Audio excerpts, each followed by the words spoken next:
Hello and welcome, this is Alchemist X, and today's video I wanted to cover two things. First, some of the events that are going on, mostly because Phantom of the Kill is going to be ending its rerun, and that means that certain time limited things will no longer be available. That is especially relevant just because such a meta defining unit that was Turfing Link version is linked to regular Tierfing, and so you need to finish farming her out for that. And then also just raising a collaboration character requires slightly different materials on the enlightenment end of things, so just making sure that you know where to get that stuff, it's important. And then secondly, just real quick, I wanted to talk about the Xeno towers. I have another video where the last time the towers reran that talked about them in a bit more detail and why it might be a good idea, so I'll just put a link to that in the description of this video if you need a refresher. But just in real quick summary, if you haven't done the Xeno towers before, it's definitely worth your time, both for gems and for the unique gears that you get from completing the towers. They are equipable like with the respective elements. You can get certain immunity to status effects, and then also strength against the element that they are strong against. Really good for characters who aren't overloaded with gears, or they can be a good stopgap if you're lacking a memento / VCR for a character and thus have a gear slot to spare. So yeah, with the intro out of the way, let's go ahead and poke around the events and talk about some Phantom of the Kill stuff. Okay, so let's jump into the events tab.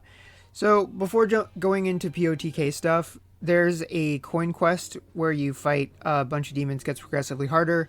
That's just a once a day thing. Definitely recommend doing each difficulty setting for the gems, and then after that, whatever the hardest one that you could possibly clear is will have the highest coin output. And reliefs are going to be the main incentive to do that, but there's a coin shop for that.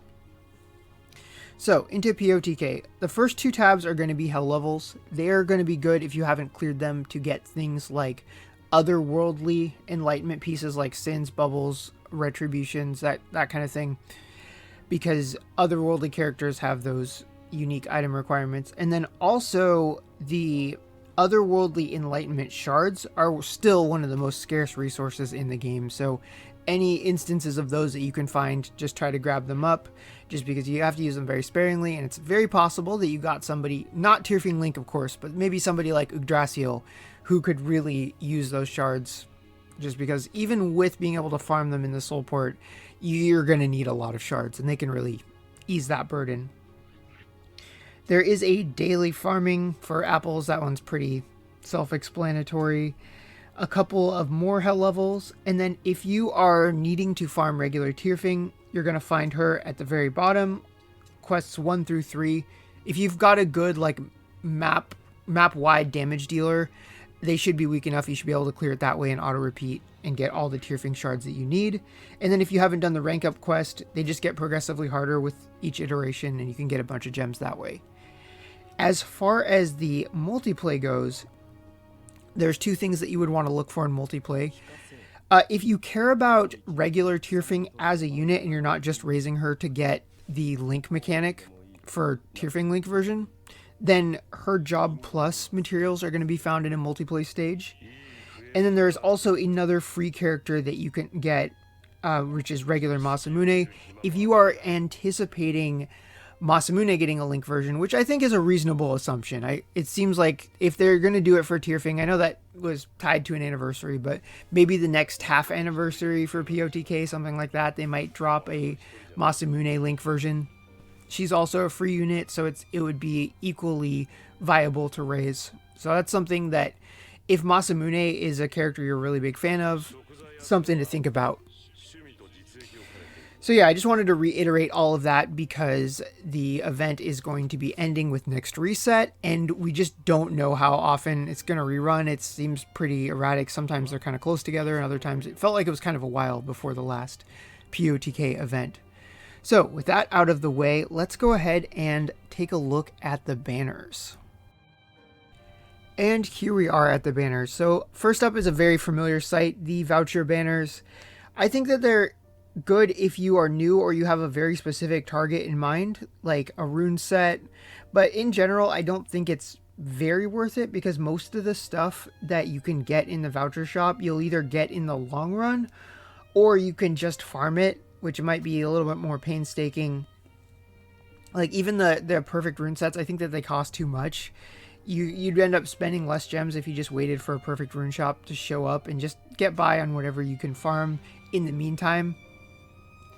But there is one scenario where I think it's very worth it, and if you're very, very new and you have enough gems to do it, it's better when there's more discount tickets. But even with one, being like spending like 10.5k and get at least 5 units or 5 mementos, doesn't matter which one you choose, and then you take the 20 tickets and then you pour those into the memento tickets. Even if they're normal pool, when you're brand new, that's really impactful. There's still a lot of good normal pool mementos that you're going to want to have, like Zahar's second memento, Judith's memento, Rima if you use Rima, that kind of thing. When building that collection is still something that you're doing, that value just is noticeably higher. The opposite of that would be this banner, because I don't think there's really ever value to do it. If it wasn't so RNG, if it had some kind of control over which shards you get, it could be good. Like, for example, I could definitely use Ophinius Enlightenment shards, but I wouldn't spend gems just trying to get it, because I feel like I would probably just get everyone except Ophinius, and then I wouldn't really be better off after that. And speaking of Ophinius, his banner is still around for the rest of this reset. However, TAGA is no longer active, so it's way more expensive. So the only scenario I would recommend pulling for is if you're like one discount ticket away, and in that case, yeah. But otherwise, I'd say the time to get him was during TAGA. If you missed out on him, he will rerun again, and if he reruns at the same time as a new unit coming out, then TAGA will be in session, kind of like what happened with Nidhogg. And basically, yeah, same thing applies with Nidhogg. The memento, on the other hand, not having TAGA be active is a little bit different here, because it's only 9 steps to get a selector, and given how much he wants his memento, if you just were trying to get it and you just didn't quite have enough gems and you're fairly confident you can farm enough of them now, maybe if you never did Xeno Tower, then chasing his memento via this could be worthwhile, as long as you add up the gem cost properly and make sure that you can guarantee it, because if you can't guarantee it, it's not worth it, but if you can, then it can still be worth chasing. Nidhogg, same format, so that is what I said about Ophinius is going to apply overall. The pickup banner is still here for POTK units, so kind of last chance to get all of the normal limited ones. It is really, really dicey. You could find yourself in the position that I'm now in, where the 3 units that I care about, I'm at the highest price possible. So I just would be inherently gambling if I pulled on this. I collectively did about 8 pulls on pickup style banners between this and between the dragon ones, and never got any featured units. So that can be pretty bad. So just something to be aware of. But if you don't have the patience to wait for a specific targeted banner on somebody, like Yggdrasil had a 9-step not long ago, so did Ragnarok. Those are definitely better, but if you have some gems to burn and you don't want to wait, then it's kind of a last chance thing. Speaking of last chance, also last chance for Tearfing Link version. So we all know that she is very, very strong. Somewhat expensive, but it could be worse just because her memento is a little bit cheaper, and then a free unit is the base for her link mechanic. So all very, very good things. So if we're on the fence, this is the last few days to try and grab her. And she never had TAGA, so the same loss of value doesn't really apply in the way that it did for Ophinius. Then finally we get to, or no, that's her memento banner. That one's just a step 5 guarantee. Sorry, I meant this banner. This one is pretty good, although it will be dicey. Excellent way to burn a discount ticket if you're in the position that I'm in, where you're not really focusing on anything specific that's going on because you're on a cooldown from the stuff you were expecting. I ended up throwing a discount ticket at this, and I got the very first Phantom of the Kill memento, which is just nice to have because I have Yggdrasil and no memento to put on her, and now I do. And then the VCR for that's just a general all damage up gear that any POTK unit can use. So for 500 gems, that was pretty good. It wasn't the best luck possible, but it was far from the worst case scenario.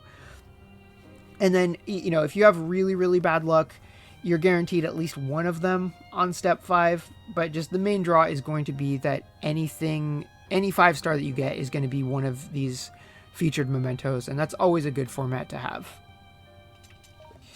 And then you could chase the gears for like Tearfing or Masamune, but unless you just absolutely love those units and it's more of a sentimentality thing than a really like a numbers based thing, I don't really recommend spending gems trying to get their gear.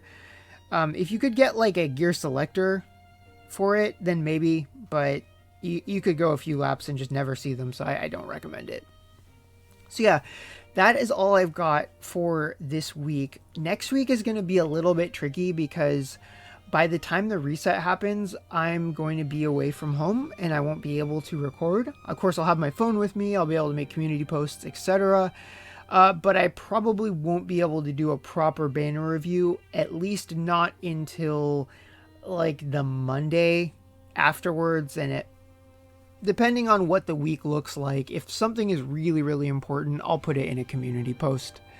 But yeah, that's all I've got. So if you are summoning this week, I wish you good luck and I will see you all next time.